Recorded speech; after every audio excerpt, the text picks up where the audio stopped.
Alright, so first and foremost, let me just go ahead and warn you that this video isn't gonna make a lot of sense to basically anyone, but especially if you've never watched my music. So if you'd prefer to just set it on 2x speed and turn on your own background music, this is me giving you permission to. However, if you are, I'd recommend Nick Spears' cover of Never Gonna Give You Up, because Never Gonna Give You Up is canonically Flowchart's favorite song, and Nick's whole aesthetic is very scene approved. One of these days I'll make an AMV for it. Today is not that day. Today I'm just gonna ramble about why Scene should have been a lesbian. So, greetings fellow Earthians, my name is Rachel Aspen, and I'm really sorry for the fact that I absolutely refused to turn my air conditioner off for recording this video. If you hear any weird gurgling or noises, it's the air conditioner. Recently, I've been thinking a lot about the Fine Brothers web series, mymusic, and I'm not going to dedicate any time in this video trying to exonerate the Fine Brothers from their crimes or anything. Like, we're just starting off the bat knowing that I have bad taste. Block me or forgive me. Just don't bother wasting any time on leaving hate comments. Like I said though, I've been thinking a lot about mymusic because it really is one of my favorite shows ever. I don't really know where this argument's going, but let's just go ahead and actually talk about my thesis of this video, which is mymusic would have been a lot better had Scene been a lesbian and Flowchart been a woman. So, we already know that Intern 2 is pretty obviously queer-coded. There's a lot of parallels between his story and Nerdcore's story, and the way that the Fines talk about Nerdcore, it's really obvious that he was, like, gay-coded for comedic effect, but it's also just really funny because his story actually works a lot better as a trans allegory.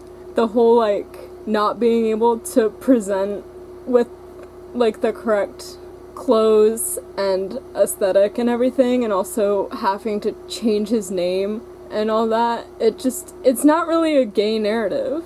But I digress, we're not talking about him. But it is important to note though, because of the parallels between Nerdcore's story and Flowchart's story, we've got Indy as this, like, icon of oppression who treats Intern 2 with this appalling lack of respect. Like, he's not given human rights. He's, like, treated like an actual piece of furniture. And we see those same, like, threats being put on to Nerdcore for, like, if Nerdcore refuses to stay with his, like, previous hip-hop persona, basically if Nerdcore transitions, bad things are gonna happen to him from Indy. And then we see in the second season, of course, Intern 2, getting fired and then taking that as an opportunity to move to a more supportive environment where his passions are embraced and he's viewed as, like, an actual person. The point is, the parallels between Nerdcore's story and Flowchart's story gay code Flowchart as well, especially because Flowchart is Nerdcore's, like, sole confidant in the first season. He's, like, the only person that Nerdcore can talk about his problems with. That's because they're the two people in the office who are the most looked down upon by this oppressive force, Indy. Because they share this common trait of both being gay men. Then, of course, at the end of mymusic, Flowchart shows up and just starts making out with Scene, which is kind of counterintuitive. Like, it goes against the rest of his narrative. Although, of course, it does play into this. He finally gets something good out of mymusic. He finally is allowed to have good things for himself after he's quit, after he's away from Indy. But it also doesn't work a lot with Scene's arc, and we're going to talk about that. Because Scene is also clearly not a straight woman. We can see this through her attraction to Indy and to Jeff, because you might be thinking, well, Rachel, clearly she is straight, or at least interested in men in some way, because she has a crush on Indy and she was dating Jeff. Her attraction to Indy can be most easily explained through comp het, which basically a lot of women who aren't attracted to men, or like a lot of gay people, find themselves attracted to the opposite sex or whatever,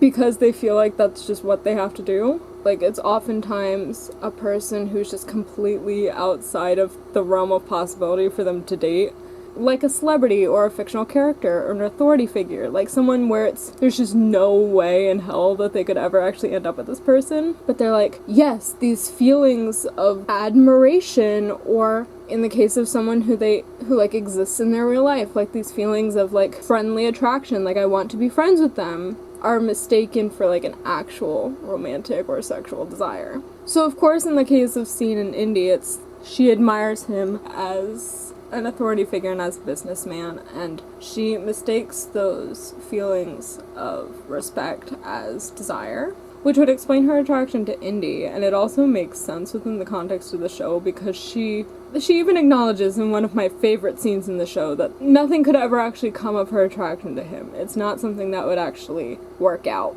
So then we have Jeff, who is another instance of Scene who's clearly been looked down upon by everyone in her life for her whole life. All of her peers berate her. They don't want to be around her. They think she's weird. She finally finds this person who she can relate to. The first person ever who's actually interested in hearing her talk about things. And it's another instance where she could mistake those feelings of that connection that she clearly has with him, of like, oh, I want to be friends with this guy, as romantic desire. This also plays into her fears of becoming physically intimate with him. Because anytime he brings up, like, wanting to kiss her, wanting to actually date her in a serious manner, she shies away from that, because she feels this disconnect between, like, I think I should date him because he's a guy and he's showing interest in me, and her actual desire to not date him because he's a guy. And this obviously is explained in a different way in the show, and we see her just shying away from romance and sex in general. But now we come to the finale, where she finally has to confront this disconnect between what she thinks she wants and what she actually wants. When, of course, Jeff assaults her and he kisses her. Now, everything comes full circle now, because mymusic AU, where everything is exactly the same except Flowchart is a woman. Because that would make Flowchart and Nerdcore's friendship still make sense, because instead of being two gay men having this friendship, it'd be like the gay-lesbian solidarity. But also we'd see at the end, when Flowchart and Scene are finally getting together, like, Scene's desire to kiss Flowchart would also make sense if she was actually just, like, not attracted to men. Because we'd see Flowchart come in, who arguably does exactly the same thing as Jeff does. He comes in, he sees Scene just crying on the floor, and without asking for any consent, he just swoops in and kisses her. But then Scene's like, yeah, okay, actually, this one's chill. Which, first of all, don't kiss people without their consent. That's creepy as hell. So, also, let's just rewrite the ending of the season 2 finale too while we're at it, so that some consent is actually clarified. But of course, in this scenario, she's a woman. So Flowchart comes in and she sees Scene sitting on the ground, and Scene's crying. Scene, are you okay? I thought straight edge was the one. It was all a lie. I guess I'm just too weird to be loved. Hey, don't say that. You're a very special girl. You're always in a good mood, you see the best in every person, the bright side of every situation, and those are the kind of traits that are gonna make some guy really lucky one day.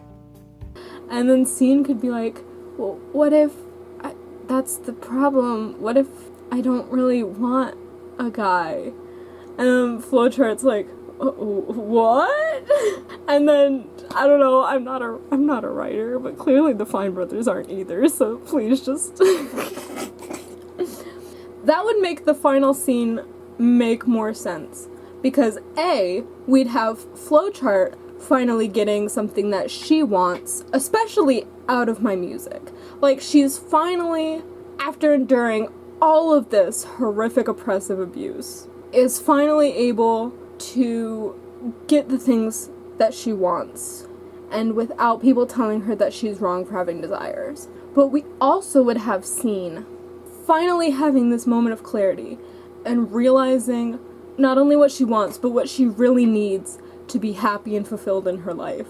So it would just be a finale that would work a lot better, and it would just make sense for both of the characters a lot more if mymusic AU, where everything is the same but Flowchart is a woman. When it's like 2050, I'll totally just pull a Noelle Stevenson and I'll completely take over mymusic, and surprise, it's lesbians now. But until then, I'll just sit here drawing. Yeah, by the way, in case you can tell, this drawing here that you're watching being drawn is my interpretation of Femme Intern 2. I don't really know how to wrap up this video, because that's my greatest weakness. So let me just go ahead and say a couple of things.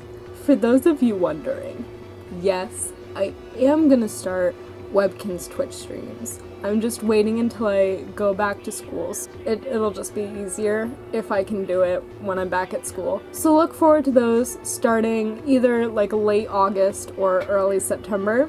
Also, I do fully intend to make a video on Gabby Hanna's poetry. I tweeted about it at one point, so that'll probably also be coming out closer to like the beginning of September. But until then, you all have a wonderful day. Thank you for sitting through my nonsense, even if you just muted it to listen to Nick Spears' cover of Never Gonna Give You Up. And I hope to catch you guys the next time I decide it's time to upload something.